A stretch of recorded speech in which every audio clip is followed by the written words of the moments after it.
HBO's latest movie profiles the rise and fall of the country's favorite politician. You can actually see Russia from land here in Alaska. Oh my God, what have we done? All right, so HBO is basically creating a new film based on the book Game Change by Mark Halperin. And it's profiling John McCain and Sarah Palin, but of course the Sarah Palin aspect of the movie steals the show. In fact, take a look at the trailer. It wasn't my fault. I wasn't properly prepped. I miss my baby. I miss sleeping with my baby. She's on the verge of a complete nervous breakdown. You're telling me what to say, what to wear, how to talk. I am not your puppet. I can't control her anymore. I just don't want to let John down. She's a great actress, right? Why don't we just give her some lines? If I am single-handedly carrying this campaign, I'm gonna do what I want. It's not about you.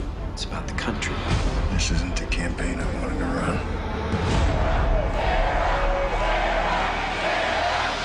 You have to win this thing. I so don't want to go back to Alaska.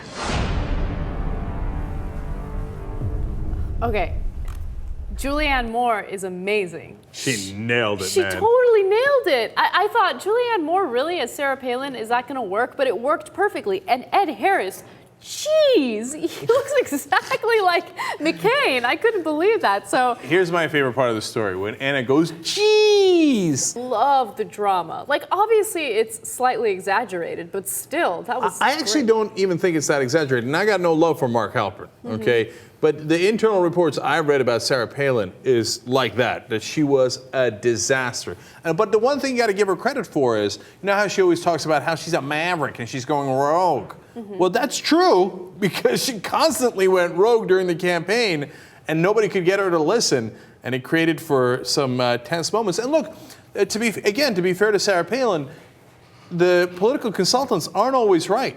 And sometimes a politician has better instincts than they do. And Sarah Palin did have some good instincts. The problem is she enjoys the game, and it's interesting that they named the movie Game Change, right? But she doesn't actually enjoy the policy. So she's always unprepared. So that's why before the debates, she doesn't know what the hell she's talking about, because she likes the competitive juices of like, let's go beat them, and oh golly gee, I want to crush them, right? Yeah. But like, oh, the minutia, it's like me trying to be a mechanic. I'd be like, oh my God, the carburetor goes where? That's Sarah Palin in politics. She has this natural charisma that I think for a really long time people either ignored or they took for granted. But she has that. Like she's not the smartest person on the planet, don't get me wrong, and I'm not trying to defend her, but she has that charisma and she has the ability to grab people's attentions. And then let's keep it real, she's really attractive. So she had the ability to captivate people, but at the same time she'd open her mouth and it was a complete and utter mess. And you know, McCain didn't prepare her for anything. When she had that first interview with Katie Couric, it was, oh God, I don't know what I would do with myself if that were me. Like, I mean, how embarrassing was that? If I were stupid and I didn't do any research myself before an interview and that was out there for the rest of my life, I don't know what I would do to myself. I would be very upset. Whereas Sarah Palin isn't upset at all. She says, it's their fault for asking me a question. It was gotcha journalism.